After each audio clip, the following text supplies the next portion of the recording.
Hello, everybody. One more time, welcome back to you all. Myself, Ambuj Rai, and finally, we are back into our channel, AR Foundation. So, dear students, as we all can see, कि आज हम लोग बहुत एक unusual information के बारे में जानने वाले हैं. So, today we are going to start an important topic of our dynamic part, जो कि फिजिक्स का एक काफी इंपॉर्टेंट टॉपिक है. तो चलिए आपको मैं खुल के बताता हूं. तो here we are going to discuss about work. बोलिएगा आपकी वर्क के बारे में हम लोग क्लास 9th में बहुत पढ़े हैं. W is equal to F dot S. And even guys यहाँ पे एफ डॉट एस का मतलब क्या होता है, एफ मेरा क्या होता है, एस क्या होता है, ये सब तो आपको पता होगा basic things. W is equal to our work, F is force and S is displacement और डिस्टेंस. बट ये वाला जो डॉट होता है ये काफी इंपॉर्टेंट होता है, बिकॉज अगर दो या फिर मैं बोलूं तो अगर एक स्केलर क्वांटिटी एंड दूसरा वेक्टर क्वांटिटी आपस में मल्टीप्लाई होते हैं विथ डॉट स्ट्रक्चर, तो आपको पता ही होगा वो कैसा होते हैं, स्केलर होते हैं. ठीक है, तो वर्क तो भाई मेरा स्केलर है, इसमें कोई डॉट नहीं है. बट अगर हम लोग इस डॉट को रिप्लेस करते हैं तो हम लोग को यहाँ पे मिलता है cos theta. Cos theta. So finally let me inform you all, today we are going to discuss about this cos theta only, कि ये कॉस थीटा ही क्यों होता है, टैन थीटा क्यों नहीं होता है, हमारा साइन थीटा क्यों नहीं होता है, और rather other trigonometric quantities, sorry, other trigonometry identities why we are not using, why we are only considering our cos theta. ये पूरा जो वीडियो है इसी के ऊपर बेस्ड होने वाला है. तो चलिए बिना टाइम वेस्ट किए आते हैं हम लोग इस कंसेप्ट के ऊपर एंड इसे डिटेल से जानते हैं. ठीक है, चलिए स्टार्ट करते हैं.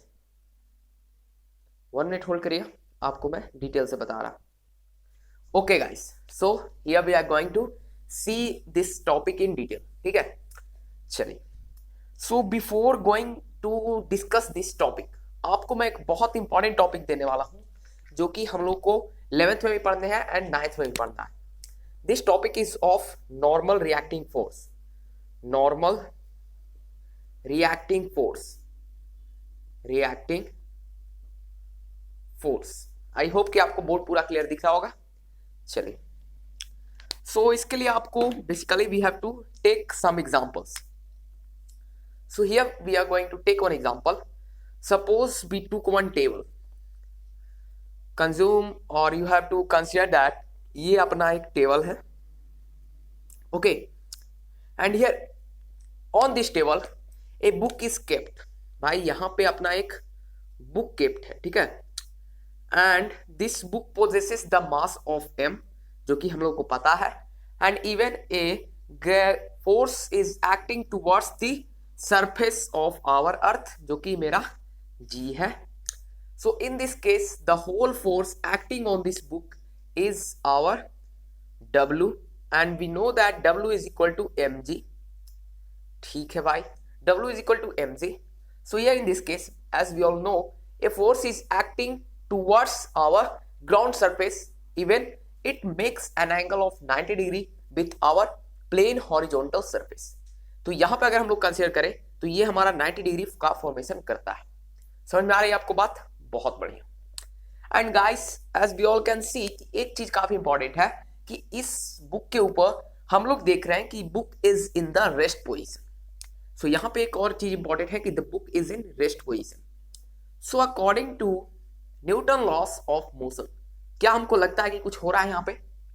क्या कोई यहाँ पे फिजिकल फिनोमिना हो रहा है? अगर हो रहा है तो फिर क्या? सो जब भी हम लोग एक वर्ड नाम सुनते हैं, रेस्ट या फिर मूवमेंट या फिर डायरेक्शन का चेंजमेंट, तो एक वर्ड हम लोग के दिमाग में आता है, वो है इनर्शिया.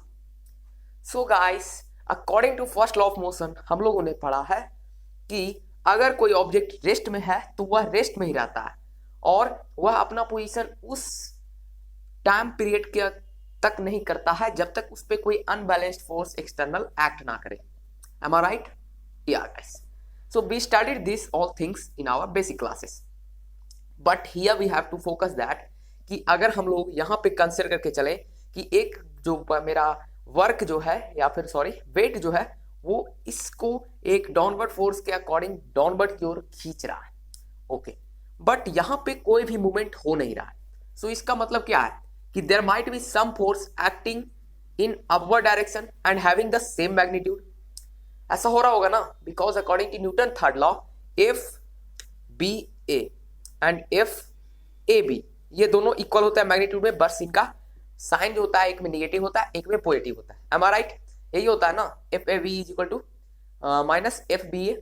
अगर यही होता है तो कहीं ना कहीं हम लोग कंफर्म है यहाँ पर एक फोर्स जो है वो फर्दर अपवर्ड डायरेक्शन में एक्ट कर रहा है, and even that force is having the same magnitude as our W is equal to mg.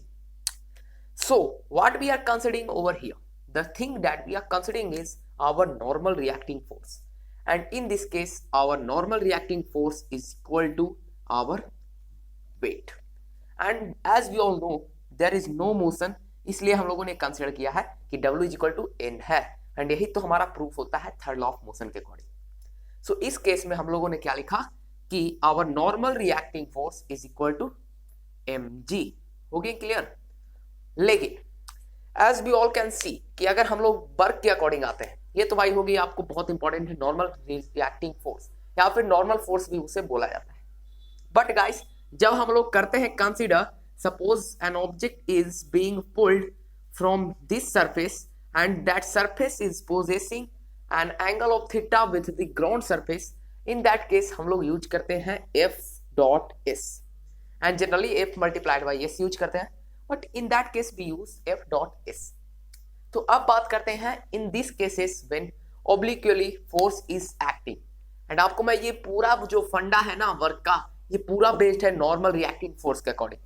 सो ये जो टॉपिक है नॉर्मल रिएक्टिंग फोर्स, ये आपको बहुत इंपॉर्टेंट है आपके इस लर्निंग के ऊपर कि हमारा वर्क में cos थीटा ही क्यों यूज होता है, ठीक है? तो अगर आपको समझ में थोड़ी आ रही है तो कमेंट करना, नहीं आ रही है तो मैं डिटेल में थोड़ा समझाऊंगा, ठीक है? नहीं तो और एक एग्जांपल समझो कि सपोज करो कि मेरे हाथ में I am holding this what, I am holding this duster in my hand, and this duster के पास समथिंग इसका मास है, this duster possesses somewhat its mass जो कि m होगा, एंड इवन जो हमारा ग्रेविटेशनल फोर्स है वो हमेशा एक्टिंग करता है डाउनवर्ड डायरेक्शन में टुवर्ड्स द अर्थ सरफेस। तो इसे किसी न किसी ग्राउंड पे खींचने के लिए कोई ना कोई फोर्स इस पे लग रहा है, एंड इसका जो फोर्स लग रहा है वो mg की इक्वल टू है। बट यहाँ पे मैं देख रहा हूँ कि मेरा हैंड इसको रोक के रखा हुआ है, इसको गिरने से रोका हुआ है, तो इस कंडीशन में मेरा जो हैंड है वह एक मैग्नीट्यूड ऑफ फोर्स इसके ऊपर अप्लाई कर रहा है, and that force is always having the perpendicular, या फिर मैं बोलूँ तो 90 डिग्री का फॉर्मेशन करता है with the horizontal surface, and that force is known as normal reacting force. बात समझ में आ गई आपको? बहुत बढ़िया। अब आते हैं with the obliquely relations, okay, means that object might be having this type of diagram, या फिर बोलूं तो ऑब्जेक्ट का प्लेसमेंट कुछ ऐसा होगा कि वो हमारा प्लेन सरफेस के ऊपर ना रखा होगा। चलिए first case, in first case we are taking an object is possessed और इज केप्ट हियर। ये डायग्राम जो है ना काफी इंपॉर्टेंट आते हैं हम लोग को समझाने के लिए, तो आपको डायग्राम के थ्रू ही बहुत इंपॉर्टेंट है ये टॉपिक्स जो आपको कंसीडर करना है, ठीक है?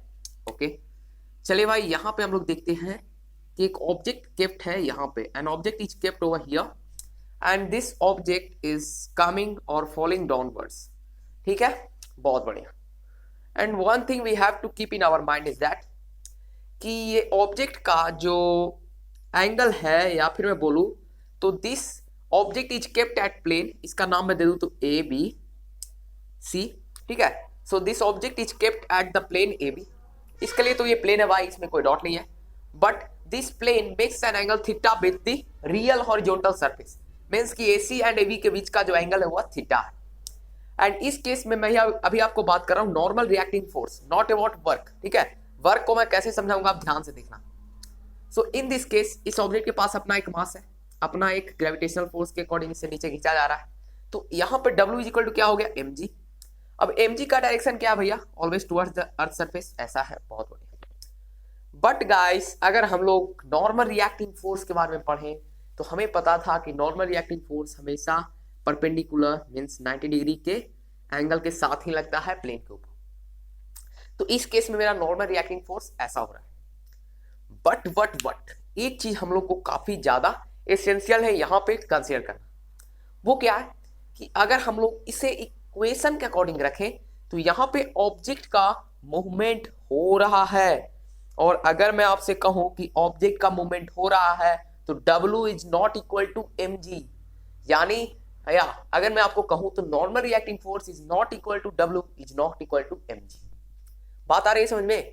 तो यहाँ पे इस कंडीशन में नॉर्मल जो फोर्स है मेरा रिएक्टिंग फोर्स वो है mg के इक्वल टू नहीं है, क्योंकि यहाँ पे ऑब्जेक्ट रेस्ट पोजीशन में नहीं है। And if the object is not in rest position, in that case हमारा यहाँ पे नॉर्मल रिएक्टिंग फोर्स वेरी करता है। And because normal reacting force vary करता है तो W is equal to F dot S cos theta आता है। अब कॉस थीटा भी रियलिटी में नहीं आता है, इसे आप ध्यान से समझना। कई बार साइन थीटा आता है बट उसे कॉस थीटा बोला जाता है। अब आप कहिएगा कैसे, वो भी मैं डिस्कस करूंगा। चलो फंडा समझते हैं। तो यहाँ पर दो चीज हम लोग कंसीडर कर लिए। यहाँ पर से 90 डिग्री के साथ नॉर्मल रिएक्टिंग फोर्स लग रहा है एंड ये नॉर्मल रिएक्टिंग फोर्स यहाँ पे मेरा W एंड ये वाला अपना साइन।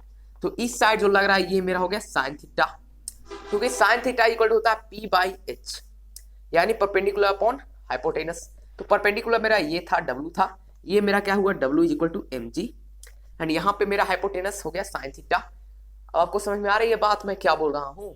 क्योंकि ये थीटा डिग्री का एंगल बना रहा था विद द प्लेन सरफेस। बहुत बढ़िया। अब ये वाले कंडीशन में ये तो भाई 90 डिग्री हो गया जो मेरा नॉर्मल रिएक्टिंग फोर्स R हो गया, लेकिन ये जो है बचा हुआ ये यहाँ पे भी एक थीटा का फॉर्मेशन हो रहा है एंड इस केस में ये मेरा हो गया साइन थीटा नहीं, ये हो गया मेरा कॉस थीटा।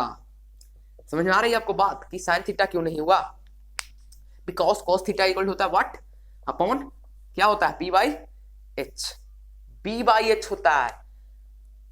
ठीक है, ये हो गया साइन, ये हो गया कॉस। आपको समझ में आ रही है बात मैं क्या बोलना चाह रहा हूं? आई एम डिस्कसिंग गाइस कि देखो ध्यान से, ये ऑब्जेक्ट जब केप था तो यहाँ पे W एक फोर्स लग रहा था ग्राउंड सरफेस की तरफ एंड उसका मैग्नीट्यूड था mg के इक्वल टू एंड यहाँ पे ये थीटा डिग्री का एंगल बना था विथ हॉरिजॉन्टल। तो इस केस में मेरा साइन थीटा इक्वल टू क्या हो गया, सॉरी इस केस में मेरा जो नॉर्मल रिएक्टिंग फोर्स होगा वो 90 डिग्री बनाएगा विथ दिस प्लेन AB के साथ। ठीक है, एंड यहाँ पे normal reacting force is equal to क्या होगा? इस नॉर्मल रिएक्टिंग फोर्स कभी भी यहाँ पे आप mg मत लिखना, क्योंकि इस केस में मूवमेंट हो रहा है एंड अगर मूवमेंट हो रहा है तो normal reacting force and W both will very. अब आते हैं नॉर्मल रिएक्टिंग फोर्स का जो मैग्नीट्यूड क्या है, ये आपको भी डाउट लग रहा होगा। इसको अब मैं आपको विथ प्रॉपर एक इक्वेशन के थ्रू समझाता हूं। ठीक है, चलिए देखते हैं पूरा इक्वेशन क्या बोलता है।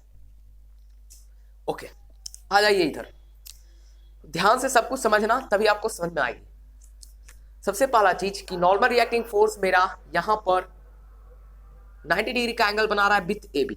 ठीक है, मैं यहां पे लिख दूं तो R makes an angle of 90 degree, an angle of 90 degree with AB। समझ में आ रही है आपको बात? ओके, ये वाली बात क्लियर हो गई। अब सेकेंड थिंग जो पढ़नी है हम लोग को नॉर्मल रिएक्टिंग फोर्स से, वो क्या है देखना ध्यान से कि गाइस हियर हम लोग के पास जो प्लेन सरफेस है उसके पास दो कंपोनेंट है। मैं बोलूं तो इस AB के पास दो कंपोनेंट है, या फिर मैं बोलूं तो इस R के पास भी दो कंपोनेंट है। मैं क्या बोलना चाह रहा हूं देखना ध्यान से। फर्स्ट केस में अगर हम लोग नॉर्मल रिएक्टिंग फोर्स को कंसीडर कर रहे हैं तो अगर हम लोग देखें तो ये 90 डिग्री तो बना रहा है AB के साथ, ओके, बट ये जो AB है वो AC के साथ एक थीटा डिग्री का एंगल बना रहा है। तो यहां से हम लोग कंफर्म हो गए कि ये जो हमारा AB है इसके पास दो कंपोनेंट है। क्या क्या? एक तो नॉर्मल रिएक्टिंग फोर्स का कंपोनेंट एंड दूसरा कंपोनेंट थीटा डिग्री का कंपोनेंट। क्लियर हो रहा है आपके पास कि यहाँ पे दो कंपोनेंट है। और एक चीज भाई बहुत इंपॉर्टेंट है, ये जो मेरा वर्क है ना, सॉरी ये जो मेरा W है ना, इसके पास भी दो कंपोनेंट है। अब बोलेगा दो दो कंपोनेंट कह के हमको कंफ्यूज कर रहे हो, तो ध्यान से समझो इस W के पास सिर्फ दो कंपोनेंट है। हम लोग कंसीडर कर रहे हैं W को, मैं इधर आपको AB पे लाया, R पे लाया, लेकिन हम लोग का मेन मोटिव है W के ऊपर। ये W वर्क नहीं है, ये W मेरा वेट है। वेट इक्वल होता है mass into acceleration due to gravity. तो इस W के पास दो कंपोनेंट है। फर्स्ट कंपोनेंट थीटा डिग्री बनाता है विथ AC एंड एक जो है 90 डिग्री बनाता है विथ AB। तो इसके अकॉर्डिंग जब हम लोग चले हम लोग को प्योर एक चीज मिलती है, एक रिजल्ट कि R माइनस क्या होगा mg cos theta is equal to 0। अब ये कैसे हो गया भैया, आप क्यों बोल दिया ऐसा, इसका मतलब क्या है, सब कुछ समझते हैं इसी में ही। देखना ध्यान से, अगर मैं आपको एक चीज और समझाता हूं, वेट करो थोड़ा सा, एक मिनट होल्ड करो बस। ओके, तो ध्यान से समझो ये जो इक्वेशन मैंने क्यों लिखा, इसका क्या मतलब है। चलो ध्यान से समझना।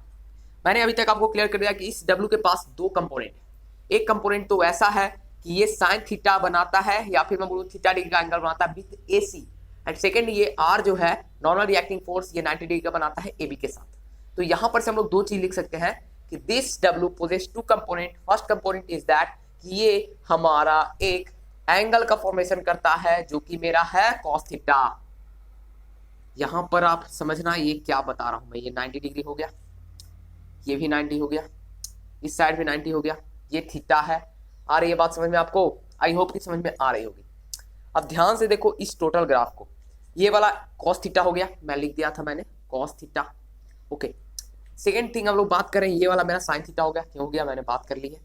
ओके, अब आते हैं कंसेप्ट के ऊपर। तो W के पास दो कंपोनेंट है। फर्स्ट कंपोनेंट है साइन थीटा का, जो कि किसके साथ बन रहा है भाई, ये मैंने लिख दिया है। और सेकेंड थिंग क्या है कि इसके पास एक है जो कि 90 डिग्री का फॉर्मेशन करता है विथ AB।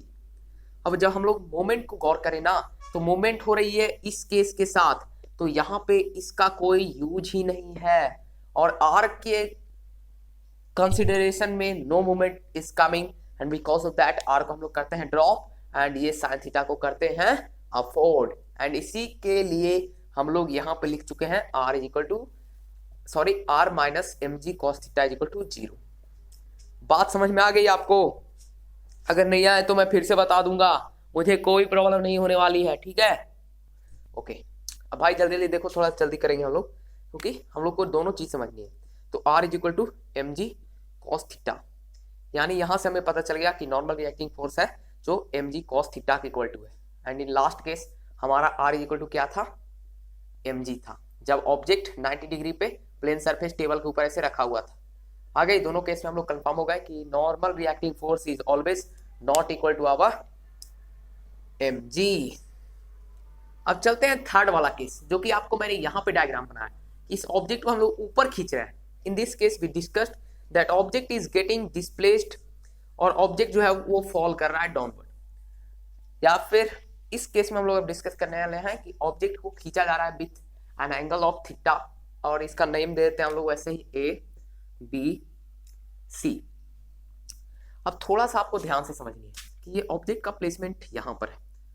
तो भैया एक चीज तो हो रही है इस ऑब्जेक्ट के साथ, क्या हो रही है देखो। अब इस ऑब्जेक्ट को मैं करता हूं इरेज।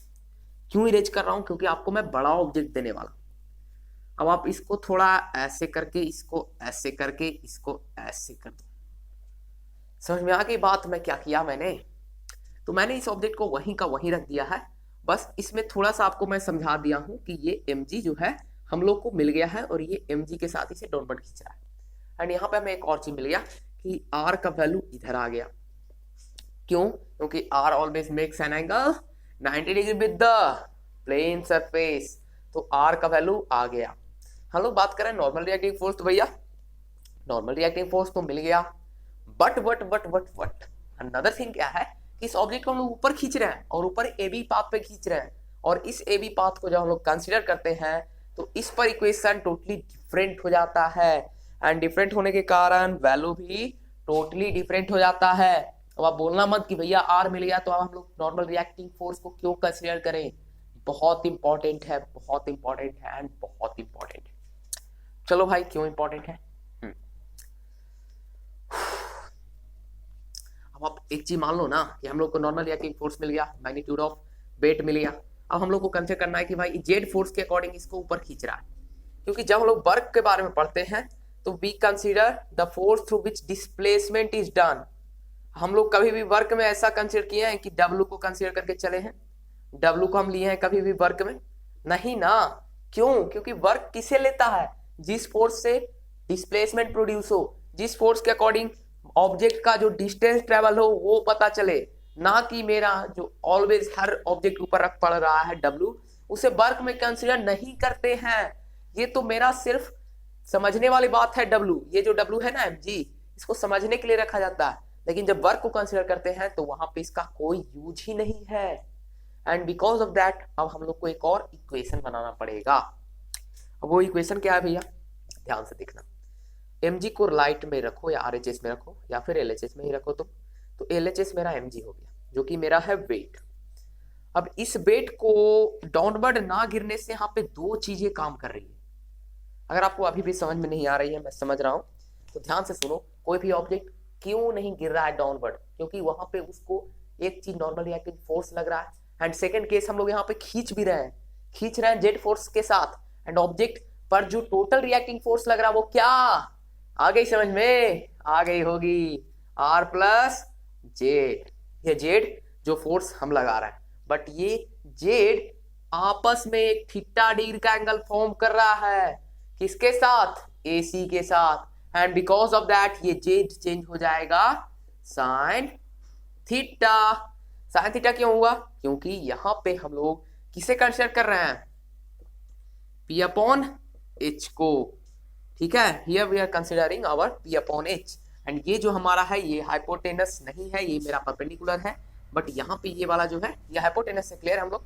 तो इसके अकॉर्डिंग हम लोग यहाँ पे लिख लिए equation R plus sine theta, and R plus sine theta equal to mg। तो यहां से मेरा R इज इक्वल टू हो गया mg माइनस साइन थीटा। समझ में आ गई बात कि इस केस में मेरा R का वैल्यू क्या आया? इस R का वैल्यू मेरा आया mg माइनस साइन थीटा। और हम लोग जेड फोर्स के साथ खींच रहे थे, तो यहां पे हम लोग को ऐड करना पड़ेगा जेड साइन थीटा। ये जेड था मेरा फोर्स, एंड इस फोर्स का एंगल मिल रहा था थीटा डिग्री के साथ, जो कि फर्दर हम लोग करेक्ट करके लिख चुके हैं R प्लस साइन थीटा। आ गई समझ में बात में? क्या बोल रहा हूं, आपको बात आ गई समझ में? अब देखिए एक और केस होता है, केस नंबर 3। ये क्या बोलता है, ध्यान से समझिएगा। ये थर्ड केस क्या बोलता है ना, इस पूरा डायग्राम आपका यही रहेगा। जैसे मान लो यहाँ पे ऑब्जेक्ट है, और इस ऑब्जेक्ट का W यहाँ पे है mg, एंड इसके ऊपर नॉर्मल रिएक्टिंग फोर्स R मिल गया, लेकिन इस ऑब्जेक्ट को खींचा जा रहा है अभी भी, इस ऑब्जेक्ट को अभी भी ऊपर ही खींचा जा रहा है। ऐसा होता है क्या? नहीं, इस ऑब्जेक्ट को नीचे खींचा जाता है, बट ऑब्जेक्ट का, अब मैं बोलूं तो आप बोलेगा क्या हो रहा है भैया? समझो बात को, देखो बहुत इंपॉर्टेंट टॉपिक है। अब मैं बोलता हूं कि इसे आप थोड़ा सा करिए इरेज, ऐसे करिए, ऐसे करिए, एंड ऐसे ज्वाइन करिए। अब ध्यान से समझना। ओके, अब आप कंसीडर करो ना कि इस केस में पहले हम लोग ऑब्जेक्ट को फोर्स किस साइड लगा रहे थे? ऐसे लगा रहे थे, यहाँ पे थीटा बन रहा था, और यहाँ पे मेरा जेड फोर्स एक्ट कर रहा था इस डायरेक्शन में, एंड ऑब्जेक्ट इस डायरेक्शन में मूव कर रहा था। बट इस केस में ऑब्जेक्ट का मूवमेंट हो रहा है, wait wait wait 1 minute hold करो, ये आपको, हाँ, तो हियर हम लोग कंसीडर कर रहे हैं यहाँ पे कि हमारा एक जो फोर्स लग रहा है वो इस बार जेड जो लग रहा है ये डाउनवर्ड में डायरेक्शन में लग रहा है, बट यहाँ पे W is our same mg, and R जो है वो ऊपर लग रहा है 90 डिग्री के साथ। लेकिन हम लोग कंसीडर कर रहे हैं कि ये जो W है ये किसी ना किसी फोर्स के अकॉर्डिंग बैलेंस्ड है, क्योंकि यहाँ पे मेरा ऑब्जेक्ट अभी कहीं भी नहीं जा पा रहा है। तो इसको मैं अगर आपको समझाना चाहूँ तो ये थोड़ा सा फर्स्ट वाले केस से इक्वल है, थोड़ा सा, बस ज्यादा नहीं। क्या? देखिए ध्यान से, इस केस में क्या हो जाएगा कि अपना जो R रहेगा वह बैलेंस्ड हो रहा है किसके अकॉर्डिंग? प्लस हो रहा है किसके अकॉर्डिंग? हमारा जेड साइन थीटा, एंड ये इज इक्वल टू हो रहा है mg। ऐसा क्यों हो रहा है? क्योंकि R जो है वह डाउनवर्ड डायरेक्शन में लग रहा है। R डाउनवर्ड डायरेक्शन में लग रहा है या ऊपर लग रहा है? R हमेशा ऊपर लग रहा है। क्यों? क्योंकि उसको mg को बैलेंस करना है। ठीक है, तो इससे हम लोग कंफर्म हो गए कि R ऊपर लग रहा है, एंड साइन थीटा का जो वैल्यू है वह डाउनवर्ड पोसेस कर रहा है। अब एक चीज हम लोग को काफी इंपॉर्टेंट है यहाँ पे जानना, जो कि है, 1 मिनट होल्ड करेगा आप लोग थोड़ा सा, बस 1 मिनट 1 मिनट 1 मिनट, बस 1 मिनट के लिए। ठीक है, ओके। ये वाला केस तो हम लोग यहाँ पे डिस्कस किए हैं। तो ये वाला केस क्या बोल रहा है? यही है बात? बिल्कुल ये नहीं है। क्यों नहीं है? क्योंकि R जो है वो अपवर्ड लग रहा है, लेकिन जेड का एंगल डाउनवर्ड हम लोग ले रहे हैं, क्योंकि जेड फोर्स डाउनवर्ड एक्ट कर रहा है। तो यहाँ पे mg का वैल्यू क्या हो गया? R minus Z sine theta. मैंने प्लस क्यों लिखा? क्योंकि आपको यहाँ पे लग रहा होगा कि भैया R ऊपर था, जेड इस साइड था, तो ये नीचे को हटा रहा था, यानी दोनों R plus Z is equal to मेरा W हो रहा था। क्यों? क्योंकि ये W के अगेंस्ट जा रहे हैं, बट यहाँ पे R ऊपर, M नीचे, और जेड भी नीचे। तो therefore R is equal to mg sine theta, mg plus sine theta, and Z जो है जो जेड। तो आपको थोड़ा सा यहाँ पे वीडियो में सर्वर इशू आ गया, क्वालिटी थोड़ा डल मिल गया, आई होप। बट आपको सीखने के लिए बहुत कुछ मिला होगा, अगर नहीं तो एक बार शॉर्ट में समझाता हूँ, देखना। अब हम लोग बात कर लेते हैं डब्लू की। अब ये जो डब्लू है ये वर्क वाली डब्लू है। अब डब्लू के लिए 3 केस होगा। पहला तो कोई ऑब्जेक्ट ऐसा है जिसको ऊपर खींचा जा रहा है। दूसरा केस में कोई ऑब्जेक्ट यहाँ पे रखा हुआ है एंड ये फॉल कर रहा है डाउनवर्ड में थीटा के साथ। तो ये दोनों में कहाँ पे हम लोग कॉस थीटा लेते हैं, कहाँ पे साइन थीटा लेते हैं, समझो बात को। पहला केस ऐसा, इस केस में हमेशा हम लोग थीटा का वैल्यू क्या लेते हैं भाई, कॉस लेते हैं। क्यों? क्योंकि कॉस थीटा इक्वल टू होता है what, cos theta equal to होता है, ये डिपेंड करता है अकॉर्डिंग टू फोर्स। अगर फोर्स इस साइड लग रहा है तो कॉस थीटा ही लेंगे। क्यों? क्योंकि कॉस थीटा इक्वल होता है B by H and base ये हमारा है, हाइपोटेनस ये। आ गई समझ में बात? बहुत बढ़िया। लेकिन सेकंड केस में जब ऑब्जेक्ट ऊपर से नीचे गिर रहा है, यहां पे हम लोग किसे कंसीडर करते हैं, साइन थीटा को। आप ध्यान से देखना, क्योंकि साइन थीटा का बहुत सारे वैल्यूज जो होते हैं रेशियोज में वह इक्वल होते हैं कॉस थीटा के। इसी कारण जब आपको कोई बोलता है कि साइन थर्टी इक्वल होता है कॉस 60 होता है ना, तो कॉस 60 ले रहे हैं मतलब आप साइन 30 ले रहे हैं। ये बात अपने मन में रखिएगा। अब ये इसमें केस में हम लोग इसको थीटा बना लेते हैं एंड ये जो थीटा होता है कॉस थीटा एंड ये जो होता है साइन थीटा। बात आ गई समझ में आपको? I hope that's why I am going to drop our video over here. Video बहुत कुछ इंफॉर्मेशन आपको बुक से हट के बताया गया है, तो वीडियो कैसा लगा कमेंट कर देना and don't go on quality बहुत अच्छे मिलेंगे, बस focus on your learning. Good bye, best of luck, bye.